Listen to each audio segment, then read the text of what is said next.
Hello, it's episode 5. Episode Juice with the news. 5. We're back once again. I You know. know, It's doing our crazy. thing. How are you today, Eli? Oh, I'm just amazing. Today is a beautiful day, and I have been up for about 30 minutes of it. How about you? I've been up for a while, Oh, okay. since like 9 or something. Wow. Pretty crazy. I haven't Well, woken up. you don't need to brag. Yeah, It's my just bad. really a competition. Anyway, so to start this episode off, given that our guest this episode is an avid fan of board games, Correct. we thought we would open up the conversation talking about one of us three's favorite board game to play with each other, Settlers of Catan. Whoa, we all like Settlers of Catan. That's so crazy. Yes, What we you? did. So, Eli, I would like to ask you, what is your favorite and least favorite resource? Oh, wow. Well, Jack, this is a very surprising question that I did not expect to be asked today. I think I will go with or as my favorite resource, or rock if you're basic, um, and sheep as my least favorite. What about you? Personally, I think wheat is number one. I think wheat is the best. Wheat's my favorite. And I'm going to have to say lumber is my least favorite. Look, like I'm gonna give wheat some respect. Like wheat's definitely number 2 on my list. I think I'm not trying to disrespect wheat in the slightest, but rock is just so much more like firm and so much more useful, I think, in my I strategy. And disagree with that statement. I think ore is too. I'll agree with you that those are the top two. But I think wheat is better because it's used in three. You can use it to build a settlement, dev card, and a city. So I think if like the numbers on the wheat are like extremely low, it's going to be the longest game of Catan you could ever play. Like that's when the game is like drawn out, is when there's like no access to wheat, like none of the right, numbers of wheat being rolled. I feel like with ore, if you don't collect a lot of ore, there's still like other ways you can win, and it's like easier because it is hard, and I'll give you that. That's why it's my number two. But I think wheat is the most important. That's why it's my favorite. so I think I'm just coming from a perspective of I think ore is just cooler. Like if someone were to ask me, "Hey, would you rather have this like stick of wheat or this really cool rock?" I'd choose the rock every single time. But it's in the game. It's not about being cool. It's about actually being important to I the think game. it's both. But we can agree to disagree um, on that And then I one. have lumber as my least favorite because it's like used for a road, and roads are pretty easy to build. And then one settlement is like whatever. Like, and there's like a lot of access to it because there's four of them, and like they're all good. But like I think lumber and sheep and brick are like who Yeah, cares? they're bottom tier. They're bottom tier resources for sure. Yeah. Now, to bring in his opinions, his expert opinion on what his favorite and least favorite resource is, we have Leif. Leif, you want to introduce yourself? Hi, I'm Leif, and I wish I could have uh, joined in on that conversation earlier because I have some defenses for why lumber's the best. Oh, Lumber's the interesting. best. Yeah, Wow. I really Well, like lumber that's because wild. it's used to expand for your roads and for early settlements, and I think that kind of gets you ahead. And also, the color of the lumber card is by far the best.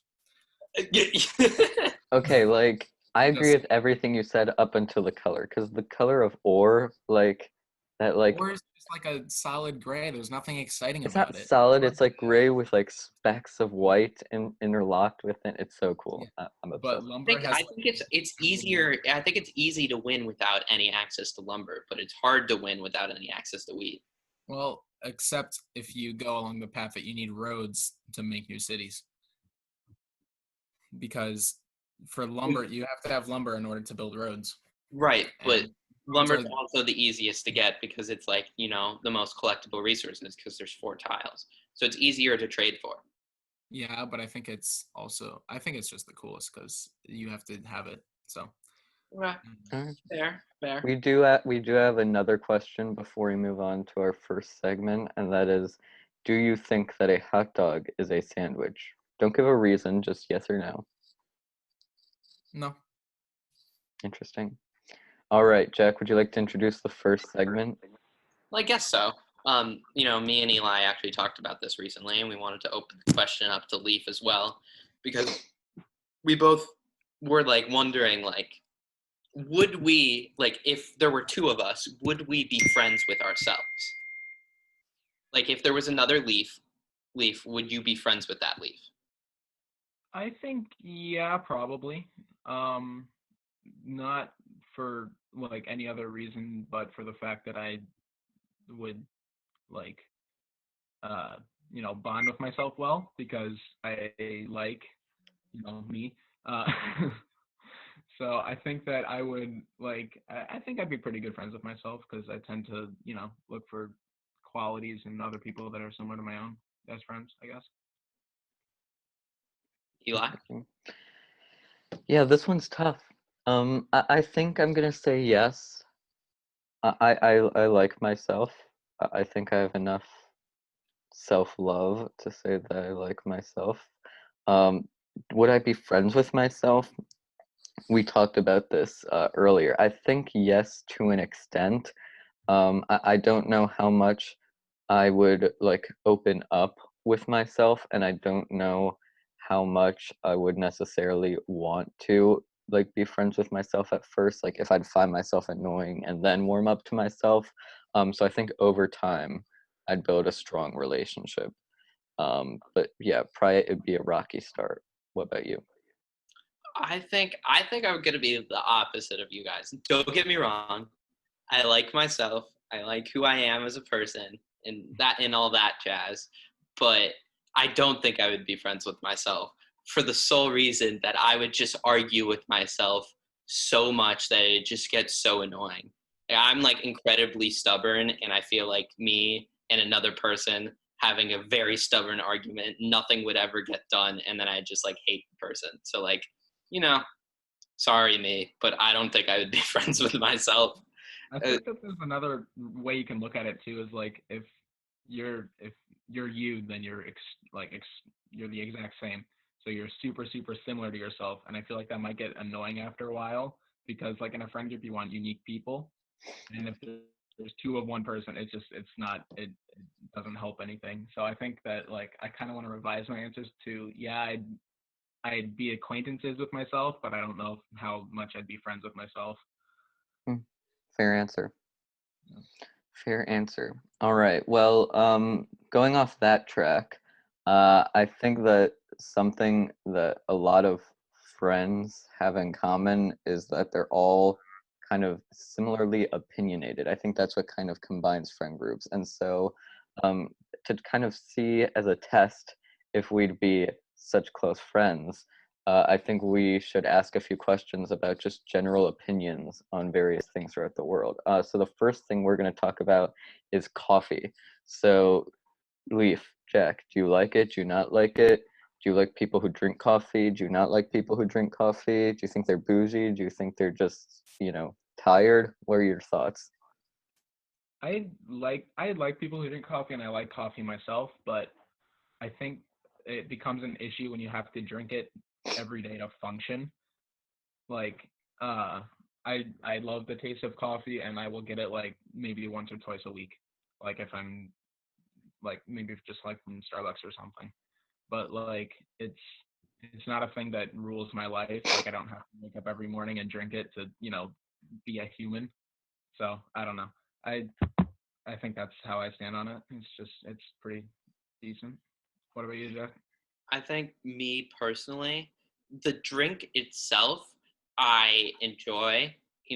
Cup of coffee. I don't drink it that often, but I honestly like think the taste is pretty good, and like wakes you up. Like that's the point of coffee. I don't like people who drink coffee with like a lot of like cream and like sugar, because then it's not coffee anymore. At that point, it's just like a sugary like drink, and it's like it's not coffee. So like I don't like those people. Those people get on my nerves. But people who drink like straight coffee, I'm fine with. But I like have always wondered like because I don't drink coffee, I like don't know like why people do drink coffee. Like I think part of me thinks that some people like our age drink coffee because it wakes them up early in the morning. But like I also think another part of me thinks that like people drink coffee because it makes them feel like more of an adult. Like it's kind of like a rite of passage per se. Like, oh, I'm drinking coffee, I'm so mature. Like it kind of like makes them think that they're like a part of society. I feel like that's true up to an extent. Like you said with the sugary drink coffee, like I feel like if once people start drinking straight black coffee, it's kind of like that rite of passage thing, because you kind of just develop your taste buds so that they can't really taste anything but the coffee, and it's good to you. I myself, I like mochas. I think mochas are great, even if they're like slightly less coffee than straight black coffee. Um, but yeah, to that rite of passage thing, I think that I don't know. It depends on what kind of coffee you're drinking. Yeah. Um, yeah, I agree. I'm not the biggest coffee fan. I think the most coffee drink, the most like the most amount of coffee I'll have in a drink would be for like a mocha. Like I don't think I'd do anything more pure coffee than a mocha. Typically when I do drink coffee, it's because I'm absolutely exhausted. And so, Jack, I'm sorry to say this, but typically because I'm just not a huge coffee fan, if I am gonna have coffee, it's gonna be with like 3 creams and 4 sugars, just because I need to wake myself up, and coffee's icky. I It's don't just know. there's no That's point why I to agree. drinking that. You might as well just like drink milk. But I need the Yeah, milk's caffeine fire boost, though. is what I'm saying. Like only when I'm not a big coffee drinker, so I only do it if I need the caffeine. And so if I need the caffeine, why not just add a bunch of sugar? Because that's gonna wake me up as well. I agree too that I think sometimes people get a little bougie with coffee. But like the people who buy like Starbucks every single day, like you have to figure they're spending like $30 a week on Starbucks, which is just absolutely crazy. I think those people should like consider seriously investing in like a Keurig machine or something like that. But yeah, I think overall coffee people are either like people who are just like exhausted in the morning, or people who are like bougie. I think those are the two camps. Yeah. I'd like personally like I don't like Starbucks. Like it is expensive and like I mean I have a coffee machine at home that I'm like, okay, I'll just make a cup of coffee if I want it. But Yeah. it's like I just like find it interesting how people like brag about like having Starbucks. I'm Hmm. like, cool, you're sick, but like who cares, you know? Right. Coffee. Yeah. Yeah. I kind of agree with that. But on a tangent question, what do you guys think of espresso? Like as Hmm. another form of coffee? Because I really enjoy espresso, even though I don't necessarily like black coffee. I'm not the biggest fan of espresso. I think it is nice that it's not like a huge amount of coffee typically. So generally, I think like I have had espresso and I like don't hate it, but I'm not the biggest fan either. What about you, Jack? I've never had espresso, so I couldn't give you my opinions on it. Oh, I Hmm, like black coffee, so I'm sure it would be good. yeah. interesting. Okay, so on that amazing discussion about coffee, so full of opinions and information, and I really think we got to know one another a lot better on that subject. Now let's move on to a different subject, because just like how coffee is sometimes very addictive, right? The caffeine can sometimes become so addictive to the point that you need coffee every single day, otherwise you're just gonna feel like shit. So I think something else that's become very addictive, especially for our generation, is social media. So I kind of want to talk about that. So let's start with, what social media platforms are you on? And how long have you been on? How long have you been on them? Would you say you're addicted to them? And would you say that, what's your opinion on social media in general, or specific social media platforms? So yeah, Leif or Jack, if one of you want to start. Yeah, sure. So I'm not on that many social media Wait, accounts. sorry, Leaf. Sorry to interrupt, but does it? Oh, my light stopped. It was flickering. It was doing the thing that I was talking about earlier. It was like turning on and off, and Uh-huh. Yeah, sorry. Wow. Okay, Um, thank you for that interruption from Jack's ghost. Sorry, it's like actually like really scary, and I'm kind of worried. And every time I try to film it, it goes away. So oh, sounds like someone's playing a prank on you. Uh, yeah. So yeah, going back to social media, I think. I mean, I'm on Snapchat, Instagram. I don't use Facebook, but I have one. And technically Reddit too, but I don't use that much often either. Um, and I think that I use it to communicate with people. I'm definitely not addicted to it. I have like maybe 20,000 for Snap score or something like that. Just because I only really use it to talk to friends. I don't even really keep streaks at all. Uh, and Instagram, I have it. I don't use it, but I don't know. I'm not super into social media because I think it's just something to do really while you're bored. Not or reach out to friends. It's not really like a way of life for me. But there definitely are people that use it way more often than I do, and it's what they like. They have like 10 hours of just straight social media a day, like, and it's crazy to me. But I don't know. I find it as a way to communicate and a way to, I don't know, see what's happening in the world without, you know, using anything else. So it's just it's just communication for me. I don't know. yeah, so I've had Snapchat for 2 months now. Twitter for 3 weeks. Twitter's fun, but Okay, I have a that's Twitter that's a too. different story. And then Instagram, I got like 2 days ago. Right. So I'm generally new to this like social media thing, and there's a reason why I didn't have it before. It's because I understand that there's like positives to social media, like you're able to connect with people a lot easier, like people who you may not talk to on a regular, stuff like that, and it's for like social activism. Like it's super good about that because it's able to connect the world. You're able to express your opinions, create change because people will like see it and like it and share it and all that stuff. So that like I'm all for, but I also think there's backsides, which is why I've been off. Like I haven't had social media for 18 years, because I find it creates like a culture that's obsessive over like a perfect lifestyle per se, like it, which degrades your like mental health. Like at least I think, like of course some cases not so, but I think that it could be a cause of mental health, and it has been in the past for some people. And I've just like wanted personally to like stay away from that, not like obsess over, like how many likes do I get on this post, like oh who's liking it or who's commenting, how many followers do I have? Because like I just don't like need to obsess about that because I feel like it would be bad for like me as a person. And then on the social activism, although it's good because everybody's expressing, I find it that it is also an outlet for people to like say like, oh, you should do this, you should do this, but like then they don't even do that. They're just trying to seem like the cool thing to do, and like that's kind of like not what you should be using the platform for. You should be using it for actual change and to actually like get stuff done, not to just make yourself look better than you really are. Yeah, I also feel like it's kind of limited in scope in that term though, because I mean, with the whole COVID thing, you can't really go outside and do like super protests through the street, or like safely at least.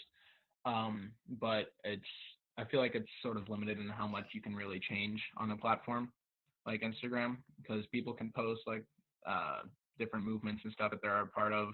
That it's sort of a view, or like you can post stuff on social media, but it only reaches your friends. It doesn't really reach the whole public.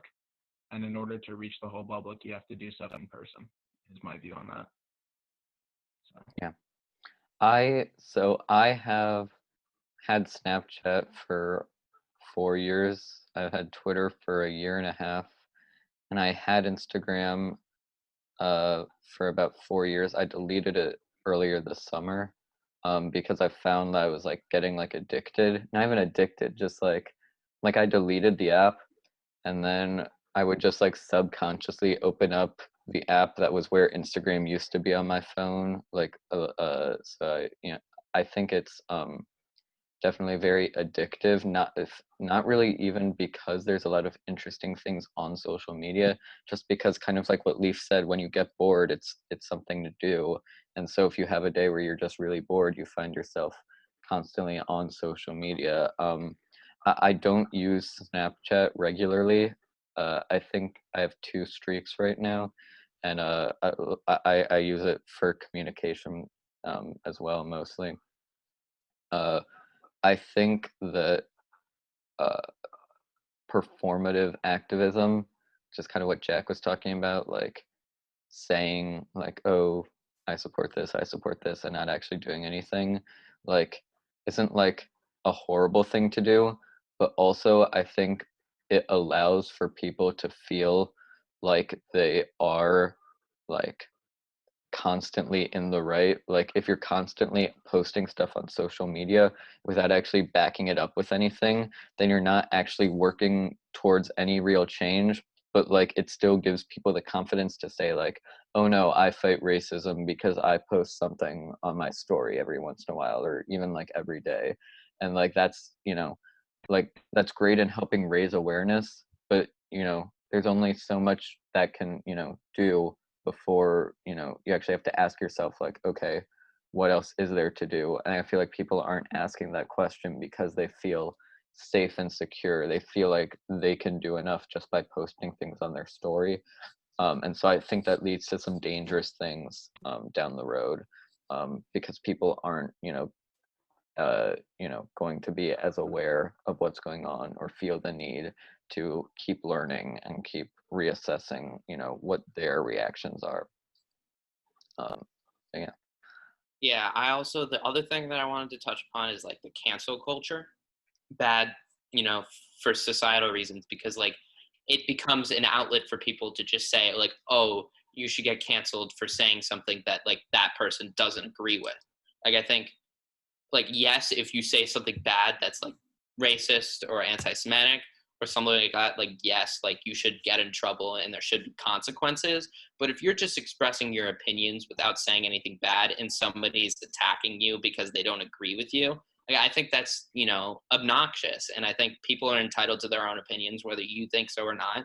And to have like an actual constructive dialogue between the two people as opposed to just attacking each other for not agreeing with what you agree with is another problem with social media, is that you're just like nobody's opinions like really change because of stubborn people, like, but like I think if social media has created this like societal like belief that uh my light is doing it again,